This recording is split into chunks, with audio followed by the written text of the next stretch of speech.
All right. Hello and welcome to Frostside Chat, our weekly live stream post-session discussion. We talk about what just happened during D&D. This is the chat for session 13, lucky number 13. If you haven't watched that session yet, please go do that now because we'll be discussing spoilers. I'm your Dungeon Master, Eric, and joining me, Vol'Robin's player, Chris. Hello. Frey's player, Heather. Edmund's player, Raymond. Hello. This was another combat-less session. I'm becoming more and more used to these. Used to be I didn't run any of the we went through all of Prince of the Apocalypse. I don't think I had a single session without some kind of combat in it. Yeah. And then you had a couple in Storm, King's Thunder, and then in Tomb, it didn't come up very often, but I think it was maybe just a couple out of 80 some sessions. It didn't have a single combat. And now I feel like we've already had 2 or 3 out of 13 sessions, just no combat whatsoever. Yep. Sounds about right. And yet they can be a lot of fun. Yeah. Seems like we're having a lot more fun with them this time around. Yeah. Yeah. I need you guys to probably talk more than I because there's still so much left. There's still and I can't reveal too much. The problem is, I apologize to everybody. This was the Vol'Robin show tonight. I mean, this but I feel like if any session was okay to do that, it was the session where they directly address your thing. Yeah. Mm-hmm. Your quest. So I'm like, all right, this.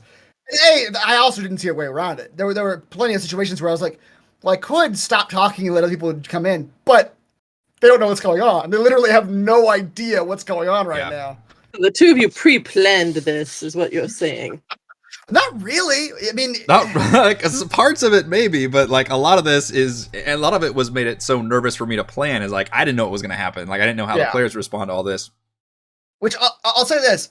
I'm all right admitting that, of the 5 of us, I think, I don't know anybody else's secret yet, but at this point, you guys basically know my secret.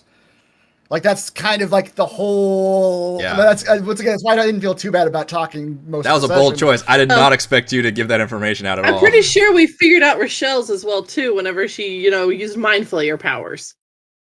Okay, yeah, something mind power go. Yeah, I don't exactly know what that is, but yeah, you're right. There's something going on there. You'll never figure out mine. I don't know. I think I've got an inkling of a direction that I don't know the details, but yeah. Oh, yeah. You're doing some weird stuff that I did not expect you to confess all of that information. And at one point, I even tried to interrupt you as a dramatic moment to be are you sure you want to do this? Yeah. And you went hard on it. At that point, I kind of figured I was kind of... That was me kind of warning you, are you sure you want to go ahead and do that? Not necessarily it got or bad, it's just this is the decision you're making, and you went ahead with it. Yep, I kind of was just kind of role-playing it as genuinely, Vol'Robin had no malicious intent at all. Yeah. And he was kind of getting, as we were talking to this dude, he was sort of just getting more and more worried about oh, what is this? Is this wizard a bad person? Are we in danger? Am I putting everybody else in danger by bringing them here? So yeah, that kind of was what prompted it. But yes, yeah, I wasn't sure about that either. But I was like, you know what? That's what he would do, so I'm gonna do it. There was supposed to be some more stuff with Edmund. Which I did like that you included him in the beginning, which I guess we needed to tell Raymond about that, but... That's true, yeah. We can actually walk through what happened. Yeah, because we tried to include you and just kind of said, well, when he gets here, we'll go over it. And then when you got here, it was at a different moment. So I had some more stuff planned to where I was going to use, as Chris confessed, your 2 stories are kind of intertwined a little bit. So it wasn't necessarily meant to be just your show, but because Raymond wasn't here for chunks of it, that's why it became more of your show. It was meant to be more of both of y'all's. Yeah. But I did not expect a lot of that wins. Yep. So initially, the traveling and Vol'Robin asking Edmund, trying to, under the guise of writing the book, trying to get some backstory on him, I guess what Vol'Robin was trying to figure out was, is Edmund in danger from this wizard. You know, this, which I forgot that it was a woman, but until you mentioned it later on. But does she mean him harm? Because he knew that we were going right to them. Yeah. When Edmund wasn't here, I couldn't get that information. I was like, well, I guess I should roll with it, and we'll see what happens. Yeah. And what happened? What happened next? Then we got to the bar. Got a little bit of information about the castle from the barkeeper. And at that point, yeah, we went to the castle and wait. So let's go over that since Raymond's here now about what the conversation that you wanted to have. Sure. So I get which I don't know if Raymond, if you have this information available to you at this point, but Vol'Robin was trying to extract from Edmund early on when we were traveling to this place. I guess what was he trying to figure out? How he came to be up here. How he came to be up here, and if there's anyone that like means him harm in his past, I suppose. Do you have any enemies? Do you have any enemies? Yes. Yes. Would Edmund have told him anything further? Any details? So basically, while you guys were traveling to this town, Vol'Robin tried to have this conversation with your character. And tried to suss out, like, I guess trying to, like you were saying, trying to figure out if somebody means you harm or somebody's after you or something like that. At the beginning, when they first met, he would have been like, yeah, nah, no. Like, he wouldn't think much of sharing to a stranger. Right. This is like a personal problem, and maybe there is. He has a way of handling things, or he'll figure it out. But no, he wouldn't open up to Vol'Robin like, oh yeah, there's, some enemies or people who might be jealous, that sort of thing. Yeah. But essentially, there might be people after him because of the work he's doing, but it wouldn't be any of Vol'Robin's business at that point. This could be some interesting character development since now Vol'Robin, having had that conversation, now Vol'Robin confesses all of this stuff that he's been essentially spying on you. Now it's coming together that, like, okay, maybe this person after me has got a little more crafty. Found some greenish oaf-looking guy to come along and catch me off guard. I wouldn't expect them to come in this form. Right. He didn't take He didn't take Vol'Robin seriously at the beginning. So he would have let his guard down. Yeah. And Vol'Robin didn't even take the spying seriously. Right. Yes. So, and that's kind of the dichotomy of the character, I suppose, a little bit. He claims. That's what he claims, right? Is that he's such a happy-go-lucky guy that he's spying, but he's not like, doesn't take it too terribly seriously. It's like making another story, like a report. Yeah. I don't think I definitely would not have picked spy as your secret going into it. That's the whole idea. Yeah. What did you guys think of this place and how you thought things were going to go and how to handle it? I want to hear from the other two because I knew that we'd get in. Because you did know that. Just to give you guys a little bit of backstory. Well, I don't know. Well, he's confessed. I can lay it on the table at this point. It's up to you how much information you want to tell. Sure. I feel like Vol'Robin, when he was confessing, any questions they would have asked, he would have answered. Yeah. So I can just lay this all out. But he's been in communication with this woman. So she knew we were coming to this place. And she gave Vol'Robin a passphrase to get in. Wait, is she the animals that we've been meeting? I don't think so. Okay. Vol'Robin would have, he probably would have gotten scared of her prior to this. had it been the animals, yes. But so the passphrase that Vol'Robin used to get in, which he was trying to disguise as him telling a story. Mm-hmm. Was the very end of it, wasn't it? Yeah, it was the very end of it. Yes, exactly. Yeah. But then some fucking guard just immediately said, like, they know the passphrase. I was just like, Jesus Christ. All right, well, all my subterfuge, that long story told. No, we still totally would have probably bought it because we were all just like, what the hell is going on? Yeah. That was going to be a trippy moment where, Vol'Robin has the information recently to be allowed into this place.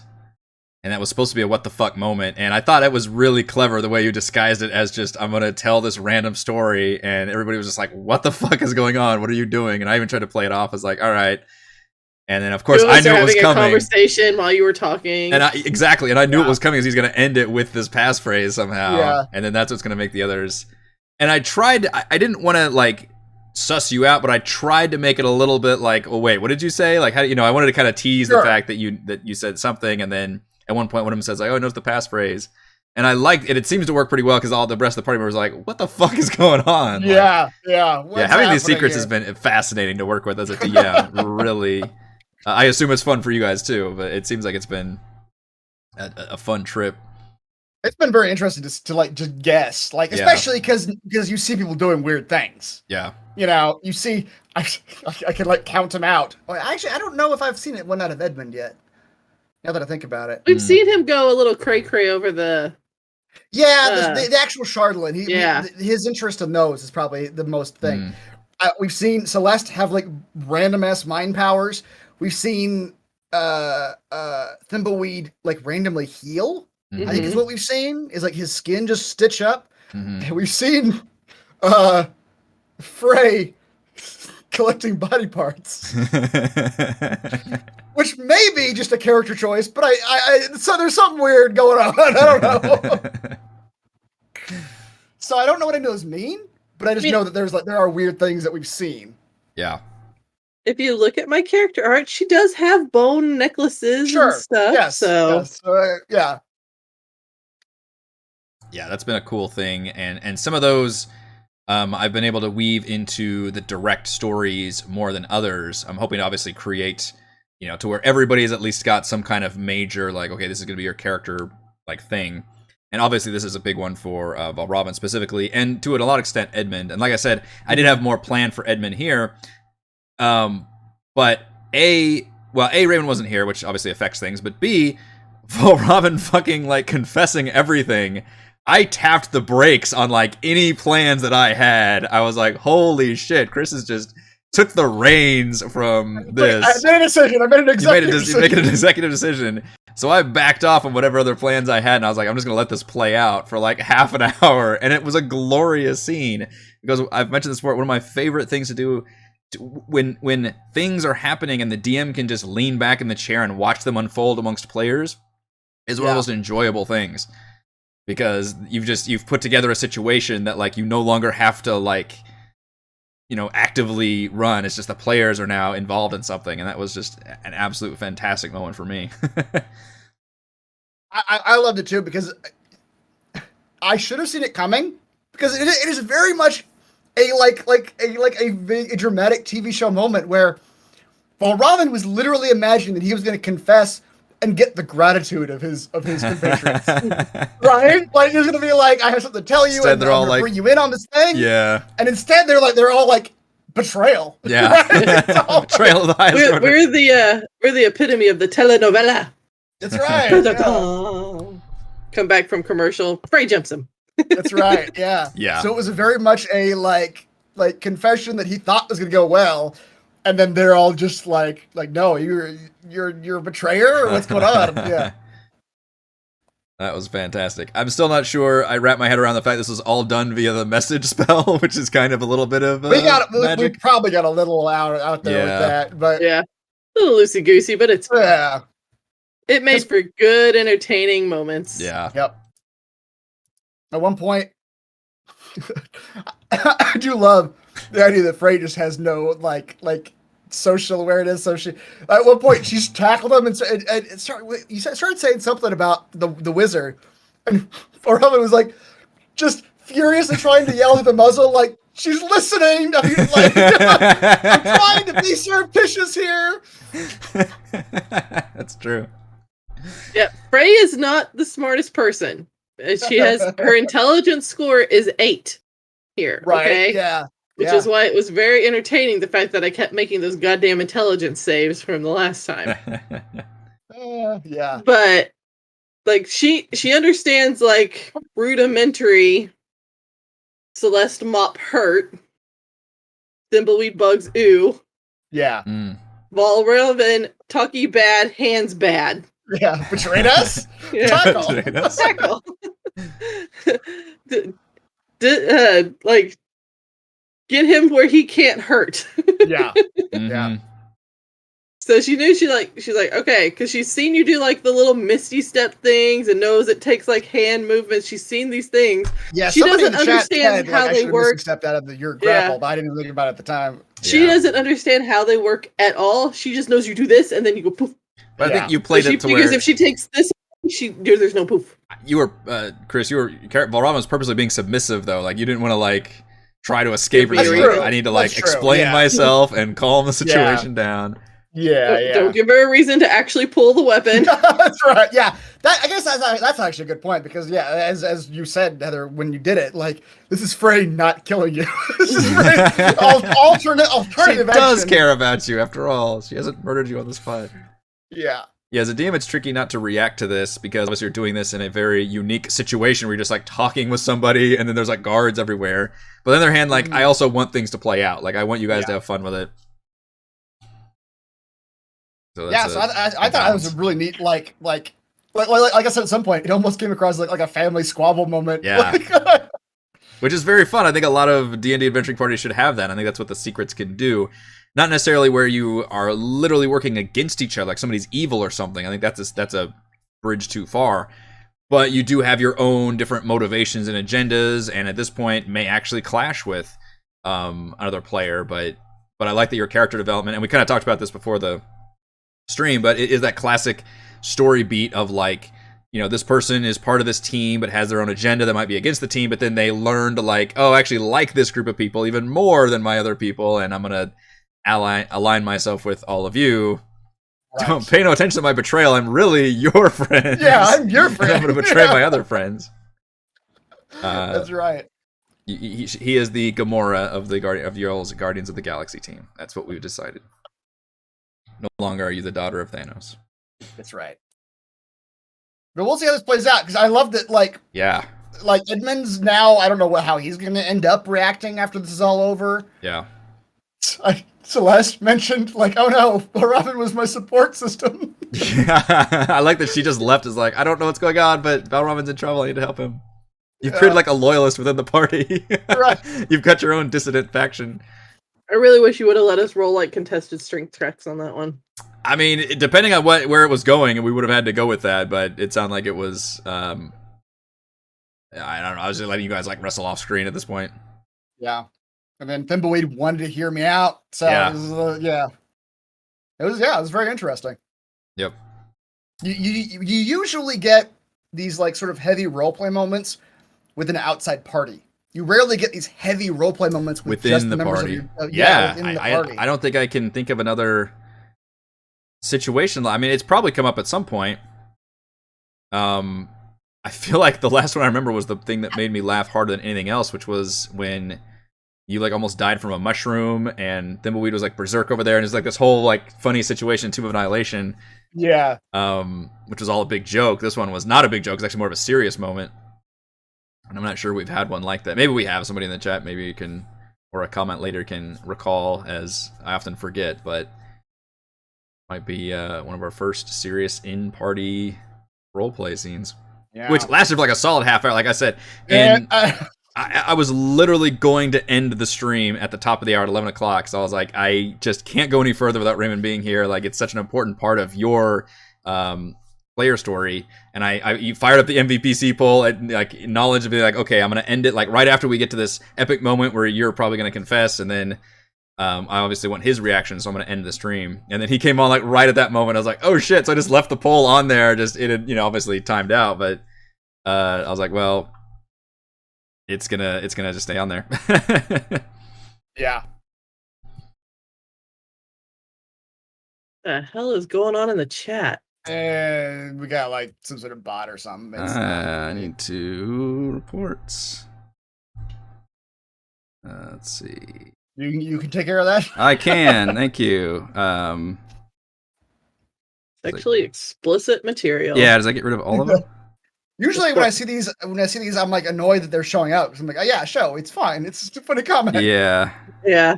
Never seen one of these before. Oh, I have to get Usually rid of every single torture. one of Oh, these. come on, people are trying to type things. I'm trying to actually read the chat here. Yeah. Yeah. reported I it too. agree, Yeah, Nathan. okay. This I don't know what it is about this particular campaign, but we've turned the role playing up one level or whatever. Yeah. Everybody's very much in character and rolling with it and doing everything. Yeah. Take that, Queen of England. So Right. next time we get to meet with Avarice, which has been talked up now. Yeah, now I don't know what to think because Yeah. I mean, you have to tell me what I actually know of her from the past because now I'm going mostly on what this dude just said. Yeah. I am very fascinated to see how this scene goes because now it's been talked up a bunch and I haven't actually met her yet. Yeah. And yeah, obviously rolled a lot of insight checks and kind of know where Katarot's coming from and maybe some more questions there. So Yeah. any more things about session 13?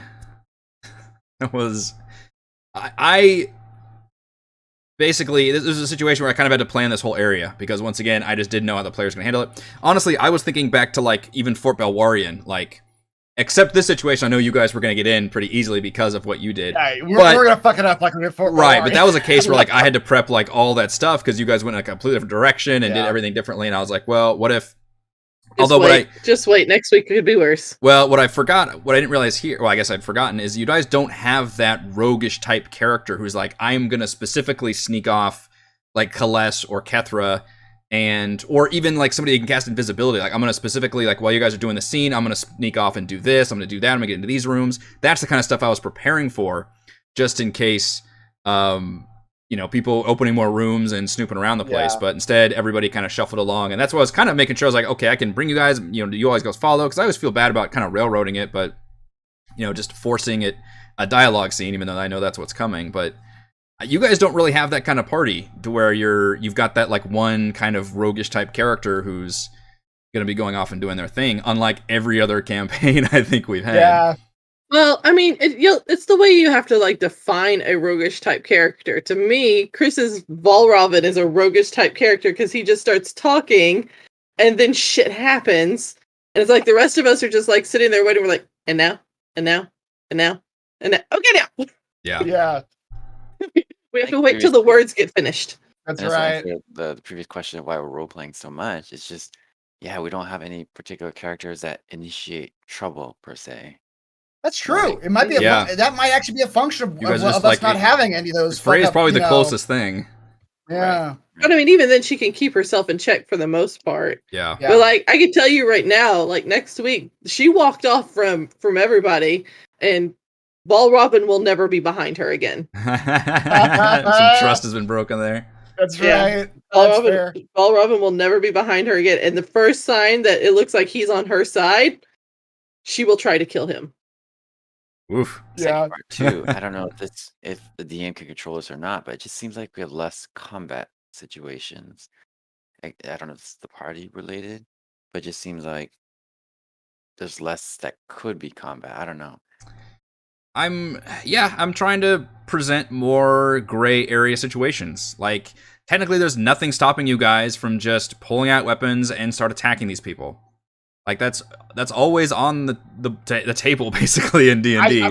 For a half second, I thought it was going to happen tonight. Yeah. I thought like that was okay. We're going to fight these guards, I guess. Yeah, I mean it gets close to that. So I mean a lot of it, I have to prepare for a lot of eventualities, but I don't necessarily want to force obviously some things are going to be forced combat encounters, but for a lot of stuff like I've got dialogue and social scenes and try to balance that stuff out, and then it's up to you guys. And a lot of times, whether you accept these social scenes or whether it becomes a combat encounter or it doesn't become a combat encounter. I don't know, this campaign feels more like it was set up in a way to be less combat-y and more kind of the role play type part of it. Yeah, I think because at least in this beginning, which by the way, we're still in chapter 1 of this book. You're going to each town, you're talking about the problems, and you're going on a little quest. You're going to a town, you're talking to people, and you're going on a quest. In the future, there will be like big proper dungeon crawls and going out in the wilderness and doing things, but these are still kind of technically the early stages. It's still the early tier 1 levels. So that might be why it's done like that. That being said, this is definitely designed to be more of a, like the Dwerger, that wasn't really social stuff there. You guys, once you got there, you started fighting stuff. This one was meant to be more of a gray area where you can definitely socialize and talk to people, and I can't talk about too much of it, but this is the area that I think I've modified the most so far out of all these other areas. I've generally been going pretty close to the book in a lot of cases. I've added stuff here and there because of the things I want to focus on from the campaign book. This one I've probably changed quite a bit to make it more complex, interesting, and obviously to tie to certain people's stories and stuff. So, but we're still in the middle of it. So I don't know if there's a name for this where like it's a dungeon that doesn't necessarily need to even necessarily have any combat. It could just be a walk around it and talk to people and explore. I'm thinking like this one, the Snake Temple from Tomb. That's a good one. I'm trying to think of some other examples. I guess Fort Belmarian is another example, where that one didn't necessarily need us to go violent, but kind of did a little bit. Yeah, and the Snake Temple is a good example. That was a Feint of the Night Serpent, where we had the, was it George that went off on his own, and maybe Celeste at one point, like where people like did that thing where they're like going to go explore other rooms and stuff. Teleport into another room. Yeah, so like I had to like prepare for that kind of things. Even though I had social scenes set up, it was still like a gray area about, hey, you can still go room to room and fight some stuff if you want to. Yeah. But I think that makes for some really interesting situations where the players are in like, what looks like a quote-unquote dungeon map, but you're just kind of talking to people. Yeah. But there still might be opportunities for combat, of course.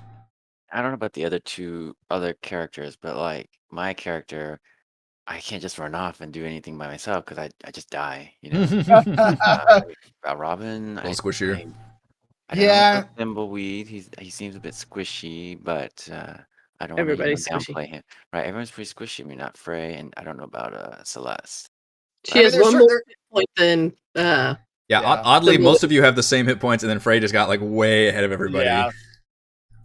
So I think with our being squishy, we're not as willing to just run off and sneak off and stuff like that. Or so maybe it's more of a low level thing right now too, in terms of.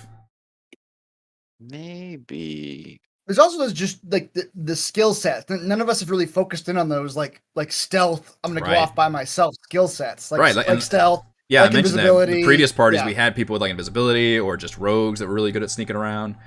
Yeah. See, Frey's kind of the opposite though. She doesn't care. She's got, this is the location that I am going to. I am going there. Right. Like with the one where you were wearing the toilet paper bow tie and all that. She's like, no. Yeah, she's like, I'm not gonna do any of that. Yeah. Yeah. She's just like, I'm done. No. Mm-hmm. She didn't mind walking off by herself because she knew she wasn't going to die. It's a little bit of hubris though. Yeah, she has a big issue with hubris. Right, yes. Which almost got us into a fight tonight. Which is just like talking down to the half ogre guard outside the door. Yeah. Like, no, he's gonna fucking pull his weapon on you. That was a tough situation as a DM to adjudicate that. It's like, I want this scene to happen, but you guys are literally getting in a fight in like this guy's office, and like the guards are right there and they're not gonna like this. Yep. Yeah, she wouldn't care. It's that hubris, man. Yeah. I think it's a little bit of like, there's so many different ways to solve a problem. Mm-hmm. And depending on what your skill sets are, like, that those are sort of the ways you're able to solve the problem.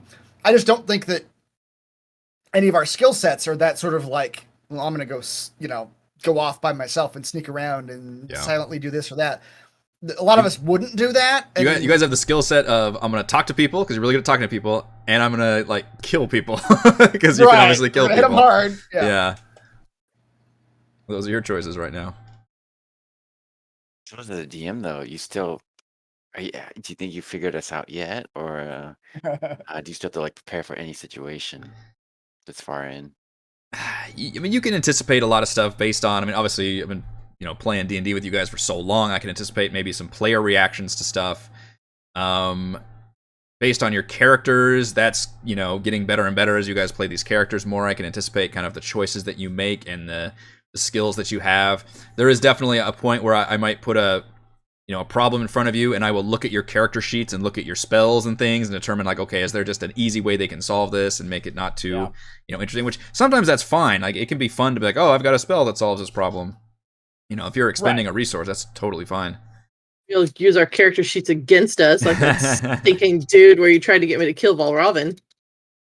Oh yeah. Works both ways. They can also, you can also look at the character sheet and go like, hey, they're weak to this. Yeah. He giveth and he taketh away. That's right. What are their weak saves? Intelligence. I remember doing that though with the last campaign because things got so crazy in terms of like, a paladin that grants immunity to frighten to everyone around her. Mm-hmm. I'm looking at character sheets going like, okay, I have to fucking change his character because all his shit has to do with frightening people. And Like I said, you want to be careful with that as a DM because you do want to occasionally let the players use their cool shit and like come out on top and feel good about it. You just have to anticipate. You just have to realize that's coming and not be like crushed by it. Be like, oh yeah, of course you could do that. Instead, be like, oh yeah, you can do that. Like you. Yeah, it's a good example of their power. They're getting to use their abilities. Yeah. Yeah, you don't want to automatically have like some if somebody's really good at fire spells, like, oh, you're just fighting fire immune guys all the time. They're just like, well, fuck you. It's not that interesting. Why did I do this then? Why did I make this fire character? How many times in the last campaign did Chris wish I was my tiefling instead of the... Those paladins are so strong. Yeah, paladin ability, they're really good. But that's the kind of the thing you can do. You can sort of have this, creature that is constantly casting fear on people. And only the people directly surrounding the paladin are getting immune to that. Yeah, which makes the paladin feel better about it. Like, hey, you want to come into my aura? Yep. All right. I think we've exhausted all possible discussions about session 13 of Rime of the Frostmaiden. Thank you to Heather, Chris, and Raymond for joining us. I am DM Eric. Thank you to all the fans for watching, and we will see you next week. See you then. Bye.